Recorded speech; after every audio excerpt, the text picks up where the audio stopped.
हम हमेशा से सुनते हैं कि अपना घर एक जन्नत है, लेकिन उस जन्नत को बनाने के लिए आपके घर में एक हेल्दी माँ और एक हेल्दी बीवी का बहुत अहम रोल होता है। क्योंकि घर आपका अपना है या रेंट पे है, लेकिन एक जिम्मेदारियों का बोझ जो है वो एक औरत के कंधों पर बहुत ज़्यादा होता है और टाइम मैनेजमेंट करते हुए वो हर जिम्मेदारी को पूरा कर रही होती है। अस्सलामुअलैकुम, welcome to my channel. I hope आप सब ठीक होंगे। अल्हम्दुलिल्लाह मैं बिल्कुल ठीक हूँ। चलिए जी स्टार्ट करते हैं आज का व्लॉग।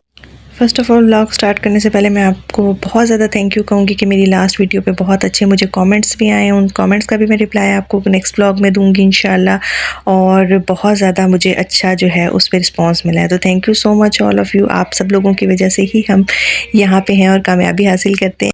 तो जी जैसा कि मैंने आपसे बात की कि जी घर की जो ज़िम्मेदारियाँ हैं ना, वो अब आप सोचेंगे कि वो तो मर्द के कंधों पर होता है, लेकिन नहीं। टाइम मैनेजमेंट और घर की अपनी रिस्पॉन्सिबिलिटीज़ को अच्छे तरीके से मैनेज करना और अपने घर को जन्नत बनाने में ना जो मेन रोल होता है ना, वो होता है एक घर की जो औरत होती है, घर की माँ होती है, बीवी होती है, उसका होता है। तो आज कुछ आपके साथ ऐसी ही टिप्स शेयर करूंगी और चैनल के साथ जुड़े रहिएगा। चैनल पे फर्स्ट टाइम आया तो प्लीज़ चैनल को सब्सक्राइब कीजिएगा और इसको लाइक शेयर ज़रूर कीजिएगा।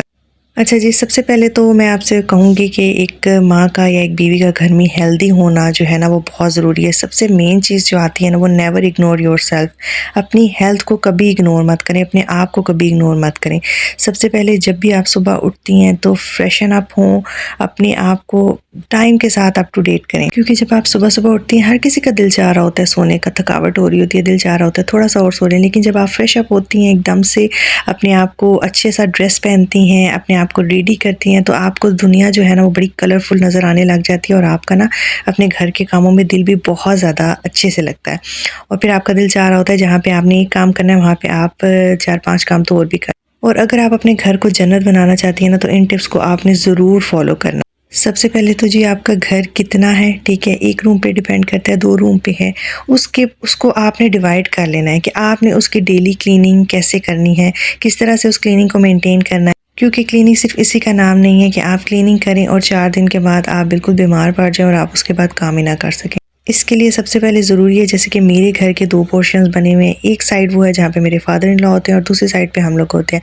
तो मैंने अपने जो घर है उसको डिवाइड कर लिया 2 पार्ट्स में। एक दिन अगर जब मैं अपने फादर इन लॉ के रूम की साइड की बेडशीट्स वगैरह उतारती हूँ, चेंज करती हूँ, तो मैं उस दिन अपनी साइड की नहीं करती। तो इसी तरह से इट डिपेंड्स ऑन यू कि आप किस तरह से अपनी जितनी भी रिस्पॉन्सिबिलिटीज़ हैं उनको डिवाइड करते हैं। क्योंकि सबसे मेन चीज़ है, आपने अपनी हेल्थ को कॉम्प्रोमाइज़ नहीं करना। अगर आप अपने आप को बर्डनाइज़ कर लेती हैं तो आप फिर बिल्कुल भी काम नहीं कर सकती। जैसे अब मैं एक दिन बहुत सारा काम कर लूँगी तो नेक्स्ट डे ऑब्वियसली मेरी बॉडी इतनी फटीग हो जाएगी कि मैं उठने के काबिल भी नहीं रहूँगी।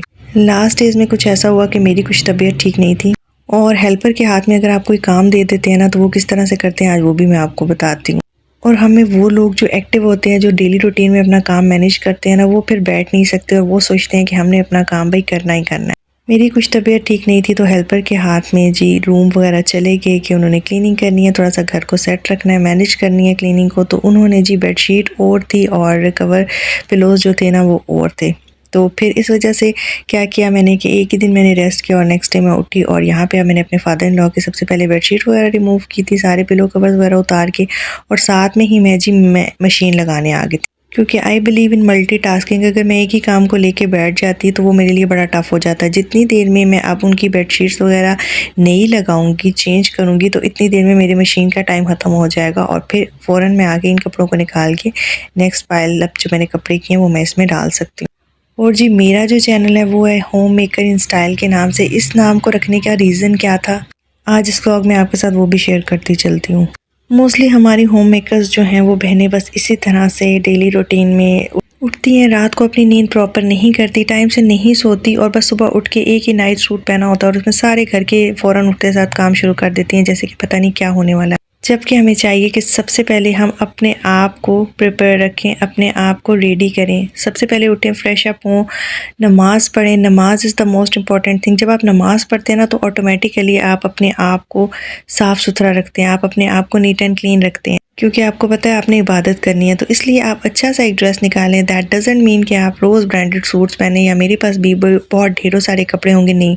जो कपड़े आपके पास हैं आप उनको वॉश करें, प्रॉपर्ली उनको पहने, अच्छा सा कोई भी डिओड्रेंट लगाएं, परफ्यूम यूज़ करें और ऑलवेज स्मेल गुड। तो इससे क्या होगा, जब आप काम स्टार्ट करेंगे, आपने अपने काम को डिवाइड किया होगा, तो आपको पता होगा कि आपका जो बॉडी का स्टेमिना है ना वो कितना है, कितना काम आप डेली रूटीन में कर सकती हैं, ठीक है।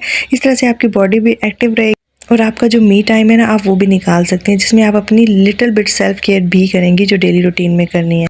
सेल्फ़ केयर का हरगिज़ ये मतलब नहीं है कि आप महीनों गुज़र जाएँ, साल गुज़र जाएँ, हफ़्ते गुज़र जाएँ और तब आप जाके कुछ ना कुछ अपना केयर कर रही हैं, ठीक है? आपने अपनी सेल्फ़ केयर डेली रूटीन में लिटिल बिट रखनी है और इसीलिए मैंने अपने चैनल का नाम होम मेकर इन स्टाइल रखा था कि अगर कोई भी हाउसवाइफ़ है तो home making is also a job. आपने घर पे रहते हुए भी अपने आप को बिल्कुल अप टू डेट रखना है, अपने आप को बिल्कुल रेडी और अच्छे से प्रिपेयर होके काम करने हैं, ताकि आपको बिना ज़िंदगी में रंग दिखें। ये नहीं कि सिर्फ़ आप एक काम करने वाली मशीन है जो बस 24 घंटे काम करती रहें और अपने लिए टाइम ही ना निकाल सकें।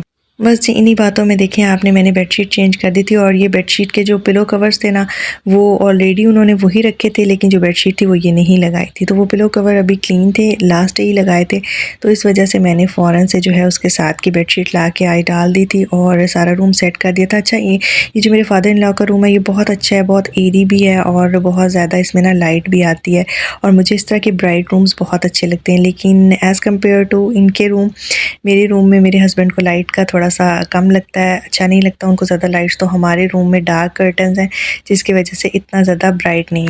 और ब्राइट रूम मुझे इसलिए भी अच्छे लगते हैं क्योंकि ब्राइट रूम में आप जब वीडियो बनाते हैं और वैसे भी एक जो बाहर से रोशनी आती है ना तो बड़ा अच्छा आपको एक फ़ील देती है, सुबह का सुबह को देती है फ़ील और रात का रात को देती है, तो इस तरह से मुझे अच्छा लगता है। अच्छा उसके बाद जी जो भी साइड टेबल वगैरह होते हैं डेली की डेली चीज़ें अगर आप लोग उठा देंगे तो आप लोगों के लिए आसानी रहेगी। ये नहीं कि कोई चीज़ें पड़ी हुई हैं, बिन्स भरे हुए हैं और टेबल्स के ऊपर कोई चीज़ें पड़ी हैं तो 2 दिन बाद उठा लेते हैं, 4 दिन बाद नहीं, लगे हाथों आपने आते जाते फ़ौरन जो चीज़ आपको नज़र आ रही है वो उठाएँ, समेटें।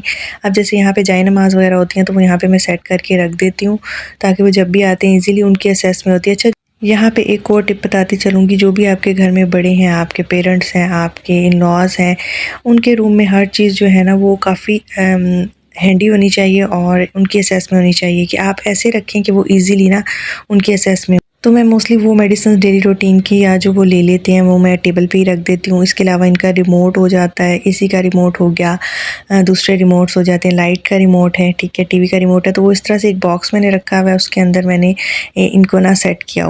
तो ये चीज़ें इस तरह से काफ़ी हैंडी हो जाती हैं उनके लिए और वो इजीली आके ना इनको यूज़ कर लेते हैं और जब फिर वो वापस रख देते हैं तो बस फिर मैं जाके इनको समेट लेती हूँ। यहाँ पे इतनी डस्ट नहीं थी, जब भी मेरा चक्कर लगता है तो मैं इसकी क्लीनिंग कर देती हूँ, तो अभी फ़िलहाल इतनी डस्ट वगैरह नहीं थी तो मैंने फ़ौरन से टिश्यू लेकर ना तो यहाँ पे इसको डस्ट फ्री कर दी। छोटी-छोटी चीज़ें होती हैं जो आपको अपने घर में या तो आप अपने बड़ों को देखते हैं या आप कोई भी इस तरह की चीज़ें खुद से अपने माइंड से सेट कर लेते हैं कि भाई किस तरह से हमें अपना कौन-सा काम मैनेज करना है। अपनी बॉडी का फिर बात वही आती है, अपने आप को, अपने स्टैमिना को देखते हुए। तो ये देखें जी रूम माशाल्लाह से क्लियर हो गया था और इतना अच्छा लग रहा था। अब मैं करूँगी लाइट्स ऑफ। साथ-साथ गर्मियों की भी एक टिप देती जाऊँगी, लाइट्स को जितना आप मिनिमल रखेंगे गर्मी में, आपको गर्मी का एहसास कम होगा क्योंकि मोस्टली हमारे लोग ऐसे हैं जो एसी अफोर्ड नहीं कर सकते, तो उसके लिए आप अपने घरों में मिनिमल लाइट्स रखें, घर की क्लीनिंग रखेंगे तो आपका घर ठंडा रहेगा, खुला रहेगा, साफ़-सुथरा रहेगा। जितना गंद फैला होगा उतनी ज़्यादा आपको गर्मी का एहसास होगा। और ये जी फिर मैं ऊपर आ गई थी, वो जितनी भी बेडशीट्स थी मैंने सारी वॉश कर दी थी और उसके बाद उनको मैंने यहाँ पे फैला लिया था। अच्छा बाहर मैं इसलिए नहीं फैलाऊँगी, एक तो धूप बहुत ज़्यादा होती है और अगर आप दोबारा थोड़ा-सा डिले आपका चक्कर लेट लगता है तो फिर वो जो कपड़ों का कलर है वो काफ़ी डल हो जाता है धूप लगने की वजह से। तो यहाँ पे अंदर ग्रिल है तो उसी के ऊपर मैं इसको रख दूँगी, डाल दूँगी और ये धूप बहुत ज़्यादा तेज़ थी। अच्छा ये मैंने लास्ट नाइट बेटे के शूज़ निकाले थे, मेरे बेटे का फंक्शन होना है, एनुअल पेरेंट्स डे था, तो उसके लिए ये शूज़ मैंने वॉश किए थे और ये बड़े ज़बरदस्त हो जाते हैं, बहुत अच्छे हैं ये शूज़। जब आप वॉश करें तो बिल्कुल न्यू हो जाते हैं। फिर मैं नीचे आ गई थी। आई होप आपको मेरा व्लॉग्स और मेरी टिप्स अच्छी लगी होंगी। घर को जन्नत बनाने के लिए इन टिप्स को ज़रूर फॉलो कीजिएगा और चैनल को सब्सक्राइब करके जाइएगा। अपना बहुत सारा ख्याल रखिएगा। टेक केयर, अल्लाह हाफ़िज़।